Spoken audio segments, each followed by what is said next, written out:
حضرات ذی وقار ماہرین زبان نے تعریف و توصیف کے سینکڑوں، ہزاروں، لاکھوں،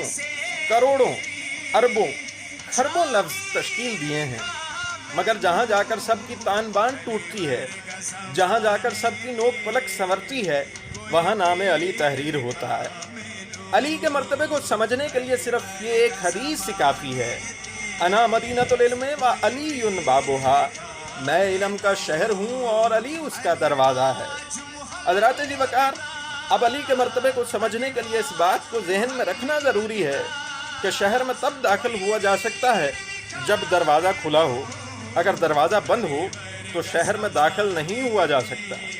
اب یہ مرتبہ وہ ہے جو خود خدا نے علی کو دیا ہے،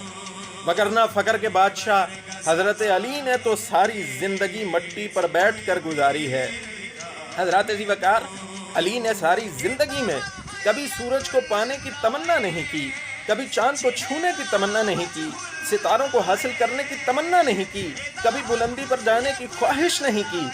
جسے کائنات کی ساری فضیلتیں خود تلاش کریں اسے علی کہتے ہیں، جس کو کائنات میں سب شیر جلی کہتے ہیں، لہجہ عشق میں